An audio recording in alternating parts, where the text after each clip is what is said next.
오늘자 여족꽃에서 매우 놀라운 결과가 나타났습니다. 특히 김건희 그리고 이낙연에 관한 내용이 매우 놀라웠는데요.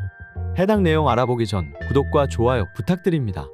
현재 여론조사 꽃에서 공개한 윤석열 지지율을 보면 여전히 부정평가는 상승하고 긍정평가는 하락하는 모습을 보이고 있습니다. 이어서 정당 지지율은 민주당이 크게 앞서고 있습니다. 그런데 여기서 가장 재미있는 점은 김건희 특검법에 관한 내용입니다. 김건희 특검법에 대한 거부권 행사에 대한 부정 여론이 매우 압도하고 있음을 확인할 수 있었습니다. 이는 전 지역에서도 마찬가지였으며 70대를 제외한 모든 연령대에서도 거부권 행사를 반대함을 보였습니다. 이는 다른 여론조사에서도 비슷한 결과를 보였습니다. 뉴스토마토가 공개한 11월 25일부터 26일까지 조사한 결과를 보면 김건희 특검법에 대해 10명 중 6명 이상이 찬성한 것으로 드러났고 윤석열의 거부권 행사에 대해서는 60.8%가 반대함이 나타났습니다. 여족꽃에 공개한 여론조사 결과랑 매우 유사한 수치인 것이죠. 이러한 모습을 보면 윤석열이 김건희 특검법을 거절하기란 매우 어려워 보입니다. 실제로 일각에서 지금 쌍특검 받고 정면 돌파를 할 수 있다는 소문이 돌고 있습니다. 특검을 꼬리곰탕식으로 몰고 가서 거부권 리스크를 제거하자는 것이죠. 일단 50억 클럽 특검의 경우 비교섭단체가 추천하기 때문에 그럴 가능성은 있습니다.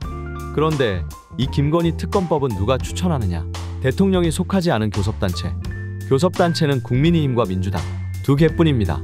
윤석열은 국민의힘 당원이니까 윤석열이 속하지 않은 교섭단체는 민주당입니다. 그렇기 때문에 민주당이 윤석열과 적대적 관계의 검사를 추천해버리면 둘 중 한 명을 무조건 받아야 하는데 이러면 말이죠. 시기상 2월 중순부터 김건희 의혹에 대해서 70일 동안 수사하도록 되어 있습니다. 2달 좀 넘는 기간 4월 말까지 수사할 수 있습니다. 게다가 30일 수사 연장을 할 수 있어요. 그런데 총선이 언제입니까? 내년 4월 10일입니다. 특검은 수사 상황을 매일 브리핑합니다. 국민적 관심이 큰 사안이라는 이유가 있기 때문이죠. 그리고 압수수색 진행되고 소환 조사도 진행되겠죠. 김건희의 예전 서초동 집이라든지 코바나 컨텐츠 사무실이라든지 아마 압수수색이 이어질 겁니다. 일단 나중에 죄가 있건 없건 죄가 드러나든 안 드러나든 2월 16일부터 총선 때까지 계속해서 이런 일들이 매일 생중계될 겁니다. 총선 내내 가장 핫한 큰 이슈가 되는 거죠. 이거를 견딜 수 있을까요?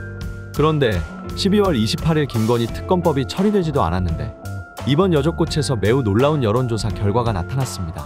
상당히 놀라운 결과인데 서울 25개 구에서 3개 구를 제외한 모든 지역에서 민주당이 총선에서 매우 유리하다는 결과가 나타났습니다. 심지어 송파구는 크게 차이가 나지 않는 상황입니다. 특검법이 처리되지도 않았는데 이 정도 차이라면 특검법이 처리되고 난 후 어떤 결과가 나타날지 매우 궁금해지는 현 상황입니다. 약간 번외로 현재 이낙연 신당 창당에 관련해서 매우 시끄러운데 여족꽃이 이낙연 신당에 대한 여론조사를 이어나가 봤습니다. 이낙연 신당에 투표할 계획이 있냐는 질문에는 전화면접 기준 투표 계획 없다가 74%, 계획이 있다가 17.6%로 나타났습니다. 재미있는 걸 보면 연령별 조사 결과인데 70대 이상에서 유난히 지지도가 높은 것을 확인할 수 있었습니다. 뭔가 오버랩되는 느낌이 있는데요. 이어 더 재미있는 건 더불어민주당에서 더 높은 지지율이 나온 것이 아닌 국민의힘에서 더욱 높은 지지율이 나왔다는 것입니다. 이러한 모습을 보며 이낙연의 결말은 어떨지 매우 궁금해지는 순간입니다.